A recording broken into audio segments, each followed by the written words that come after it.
નમસ્કાર વિદ્યાર્થી મિત્રો, હું છું હાર્દિક Shekhaliya. Study with Hardik Shekhaliya YouTube ચેનલમાં આપ સૌનું હાર્દિક સ્વાગત કરું છું. તો વિદ્યાર્થી મિત્રો, આજે આપણે આ વિડીયોમાં ધોરણ 5ના જે પર્યાવરણ વિષયની જે ઓગસ્ટ મહિનાની જે એકમ કસોટી છે એનું સંપૂર્ણ સોલ્યુશન જોવાના છે. તો તમે આ વિડીયો અંત સુધી નિહાળશો એવી મને આશા છે. હવે વિડીયોની શરૂઆત કરતા પહેલા જો તમે મારી આ ચેનલમાં નવા છો અને એકમ કસોટી તેમજ અન્ય એજ્યુકેશનલ વિડીયો મેળવવા માંગો છો તો મારી આ ચેનલ સ્ટડી વિથ હાર્દિક શેખલિયાને સબસ્ક્રાઇબ કરી દેજો અને બાજુમાં રહેલ બેલ આઇકનને પ્રેસ કરી દેજો, જેથી હું કોઈ પણ નવો વિડીયો મૂકું તો તેની નોટિફિકેશન તમને મળતી રહે.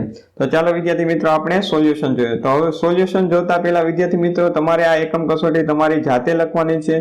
ત્યારબાદ જ તેના જે જવાબ લખેલા છે તેનું તમારે અહીંયા ચેકિંગ કરવાનું છે. તો ચાલો વિદ્યાર્થી મિત્રો, આપણે જોઈએ. તો એમાં પ્રશ્ન 1, યોગ્ય વિકલ્પ પસંદ કરી મને ઓળખો. હવે અને કેટલા માર્ક છે? 5 માર્ક છે. હવે આપણે અહીંયા 5 ઓપ્શન આપી દીધા છે કૌંસમાં: માછલી, સ્લોથ, વાઘ, મચ્છર અને કીડી. એમાંથી આપણે વિકલ્પ પસંદ કરવાનો છે. એમાં પહેલો જોઈએ કે હું વધારે સમય સુધી વૃક્ષની ડાળી પર ઊંધા માથે લટકી રહું છું. તો કોણ આવશે? તો સ્લોથ આવશે. હવે તમને બધાને એમ લાગતું હશે કે વાંદરો આવશે, તો પણ અહીંયા જે આપણે ઓપ્શન આપેલા છે એમાંથી સિલેક્ટ કરવાનું છે. તો શું આવશે? સ્લોથ. ત્યાર પછી બીજું, હું રાત્રે માણસ કરતા 6 ગણું સારું જોઈ શકું છું. તો કોણ આવશે? વાઘ. વાઘ એ માણસ કરતા 6 ગણું સારું જોઈ શકે છે. ત્યાર પછી ત્રીજું, હું વિદ્યુત સંકેત દ્વારા ચેતવણી આપું છું.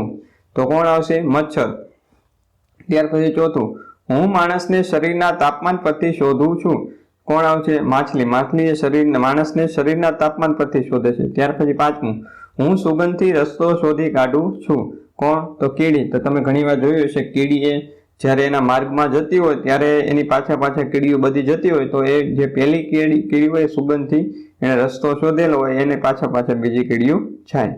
તો આગળ વિદ્યાર્થી મિત્રો, પ્રશ્ન 2, નીચેના પ્રશ્નોના ઉત્તર આપો. અને પહેલું એમાં પ્રશ્ન, કોને ખેડૂતોનો મિત્ર કહેવામાં આવે છે અને શા માટે? અને કેટલા માર્ક છે? 2 માર્ક. તો હવે અળસિયાને ખેડૂતોનો મિત્ર કહેવામાં આવે છે કારણ કે અળસિયા એ જમીનને પોચી કરીને ફળદ્રુપ કરતા હોવાથી તે પાક માટે સારું છે અને ખેડૂતોને ફાયદો થાય છે. હવે ખેડૂતને ફાયદો કરાવતા હોય એ લોકોને શું કહેવાય? ખેડૂતના મિત્ર.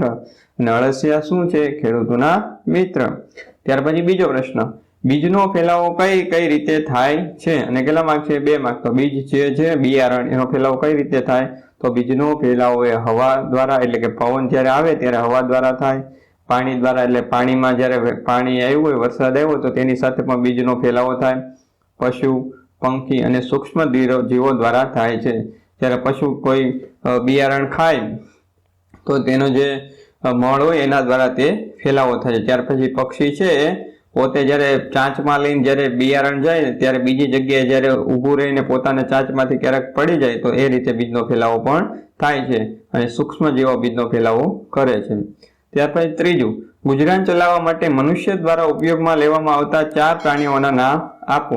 એટલે આપણે જે રોજબરોજ જે પ્રાણીઓનો ઉપયોગ કરીએ છીએ અને એનાથી આપણે મનુષ્ય જે રોજીરોટી મેળવે છે એ પ્રાણીઓના આપણે નામ લખવાના છે. તો ગાય, ભેંસ, એનો આપણે જે દૂધ હોય એનો ઉપયોગ કરીએ છીએ અને આપણે ગુજરાન ચલાવીએ છીએ. ત્યાર પછી બળદ, બળદને આપણે શું ખેતીવાડીમાં વાપરીએ છીએ. ત્યાર પછી ઘેટા અને બકરા, એનું પણ દૂધ વાપરીએ છીએ.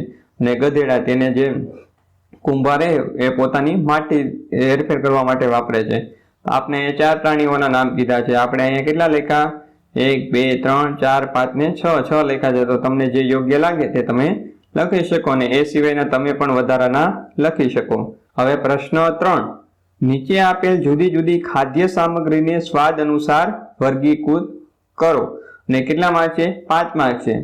હવે આપણે અહીંયા જે જુદી જુદી ખાદ્ય સામગ્રી આપી દીધી છે: લીંબુ, આમળા, મધ, કારેલા, મરચા, ગોળ, લવિંગ, ખાંડ, મીઠું ને અજમો. અને એના સ્વાદ અનુસાર આપણે ક્યાં સ્વાદ? ખારો સ્વાદ, ખાટો સ્વાદ, મીઠો સ્વાદ, કડવો સ્વાદ, તીખો સ્વાદ. તો હવે આપણે અહીંયા જુદા જુદા જોઈએ તો એમાં શું આવે? પહેલું શું હોય? લીંબુ. તો લીંબુ ખાટું હોય તો એને કેમાં આવશે? ખાટા સ્વાદમાં મૂકી દે છે. ત્યાર પછી આમળા, આમળા એ કેવા હોય? ખાટા હોય તો એને કેમાં આવશે? ખાટા સ્વાદમાં. ત્યાર પછી મધ, તો મધ એ કેવું હોય? ગળ્યું હોય, તેથી શું કહેવાય? મીઠો સ્વાદ. તો મધ મીઠો સ્વાદ. કારેલા, કારેલા કેવા હોય? કડવા હોય, તેથી કડવો સ્વાદ. મરચા કેવા હોય? મરચા તીખા હોય એટલે તીખો સ્વાદ. ત્યાર પછી ગોળ, ગોળ કેવો હોય? ગળ્યો હોય એટલે કે મીઠો, તો શું આવશે? મીઠો સ્વાદ. લવિંગ કેવું હોય? તીખો હોય, તો શું આવશે? તીખો સ્વાદ. ખાંડ કેવી હોય? ગળી હોય, તેથી મીઠો સ્વાદ. મીઠું કેવું હોય? ખારું હોય, તેથી ખારો સ્વાદ. અજમા કેવા હોય? તીખા હોય, તેથી તીખો સ્વાદ. તો આ રીતે તમે આ કોષ્ટકમાં તમારા આ રીતના જવાબ લખવાના છે. ત્યાર પછી હવે પ્રશ્ન 4. ઘઉં વાવવાથી શરૂ કરીને રોટલી બનવા સુધીની આખી પ્રક્રિયાના ઓછામાં ઓછા 5 તબક્કા ક્રમિક રીતે જણાવો. હવે આપણે ઘઉં જ્યારે વાવીએ અને ત્યાંથી આપણે જે રોટલી ખાઈએ છીએ ત્યાં સુધીની પ્રક્રિયા આપણે કેટલા તબક્કામાં લખવાની છે? 5 તબક્કામાં લખવાની છે. ચાલો વિદ્યાર્થી મિત્રો આપણે લખીએ તબક્કા. એમાં પ્રથમ તબક્કો શું? સૌપ્રથમ ઘઉંને ઉગાડવા માટે જમીનની ખેડ કરવામાં આવે છે. ત્યાર પછી જે ઘઉં છે એને ઘઉંના દાણા હોય એને વાવણીઓ કે ટ્રેક્ટર દ્વારા વાવવામાં આવે છે. ત્યાર પછી ઘઉં વાવી દીધા પછી શું કરવામાં આવે છે? એને પાણી આપવામાં આવે છે, તેની માવજત કરવામાં આવે છે. ત્યાર પછી શું કરીએ છીએ? ઘઉંની ડુંડી પેલી થાય એટલે કે પાકી જાય ત્યાં સુધી એને રાખવામાં આવે છે. ત્યારબાદ એનું કટિંગ કરીને હાર્વેસ્ટર અથવા થ્રેશર દ્વારા ડુંડીમાંથી દાણા છૂટા પાડવામાં આવે છે. હવે જ્યારે આ ઘઉં દાણા આવી ગયા તેમાં ખેડૂત શું કરે? પછી એને ઘઉંને સાફ સફાઈ કરી એમાંથી વધારાના કાકરા, પથ્થર વગેરેને દૂર કરીને સફાઈ કરવામાં આવે છે. ત્યાર પછી જે સફાઈ કરેલા ઘઉં હોય એને ઘંટી દ્વારા દળીને ઘઉંનો લોટ બનાવવામાં આવે છે અને તે લોટમાંથી રોટલી બને છે. તો આ રીતે તમારે 5 તબક્કામાં ઓછામાં ઓછા લખવાનું છે. તો આ રીતે તમે ઘઉં વાવવાથી શરૂ કરીને રોટલી બનવા સુધીની પ્રક્રિયા લખવાની છે. આગળનો પ્રશ્ન 5. નીચે આપેલ અ વિભાગમાં ખાદ્ય સામગ્રી અને બ વિભાગમાં તેની જાળવણીની રીત આપેલ છે. તેને આધારે યોગ્ય જોડકા જોડો. અને કેટલા માર્ક છે? 5 માર્ક છે. તો આપણે અહીંયા અ વિભાગમાં ખાદ્ય સામગ્રી આપી છે અને તેને કઈ રીતના ઉપયોગ કરો, જાળવણી કરવી તે આપેલું છે. તો પેલું બટાકા. તો બટાકાને શું કરીએ છીએ? આપણે સૂકી અને ખુલ્લી જગ્યામાં રાખીએ છીએ. ત્યાર પછી બીજું લીલી મેથી. લીલી મેથીને શું કરીએ છીએ? જે ભીનાશવાળા કાપડમાં વીંટાળીને મૂકે છે. તમારા મમ્મી તમે ઘણીવાર જોયું હશે તો આ રીતના તે ભીનાશવાળું કપડું લઈ ને એમાં લીલી મેથીને મૂકી દે જેથી કરીને કરમાઈ ના જાય. ત્યાર પછી ખીચડી. ખીચડી જ્યારે ગરમ ગરમ હોય તો આપણે શું કરીએ છીએ? ઠંડી ન પડી જાય એટલે બંધ વાસણમાં રાખી દઈએ છીએ. ત્યાર પછી ચોથું દૂધ. દૂધ બગડી ના જાય એટલા માટે શું કરીએ છીએ? આપણે એને ઉકાળીને રાખીએ છીએ. ત્યાર પછી પાંચમું મગ. તો મગને શું કરીએ છીએ? આપણે વાટકામાં ભરી તે વાટકો પાણી ભરેલા વાસણમાં મૂકી રાખીએ છીએ જેથી તે બફાઈ જાય અને તેને આપણે પછી જ્યારે ખાવાના થાય ત્યારે ચૂલે બાફીએ છીએ. તો આ રીતે વિદ્યાર્થી મિત્રો તમે અ વિભાગના છે જોડકા એને બ વિભાગ સાથે જોડ્યા છે અને મેં અહીંયા જવાબ પણ લખી દીધા છે જેથી કરીને તમને જોવું હોય તો સારું રહે.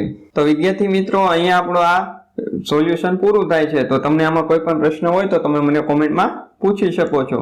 અને હા વિદ્યાર્થી મિત્રો તમને આ વિડીયો મારો સારો લાગ્યો તો વિડીયોને લાઈક કરી દેજો અને તમારા જે કોઈ પણ મિત્રો તૈયારી કરે છે કે જે ધોરણ 5માં છે તો તેમને પણ શેર કરી દેજો.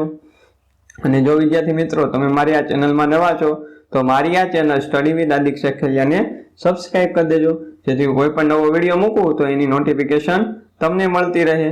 અને આ વિદ્યાર્થી મિત્રો બીજા જે એજ્યુકેશનલ વિડીયો છે તે પણ મારી ચેનલમાં મૂક્યા છે તો તે પણ તમે જોજો. તો વિદ્યાર્થી મિત્રો ચાલો આવતા વિડીયોમાં મળીએ. ત્યાં સુધી જય હિન્દ, વંદે માતરમ.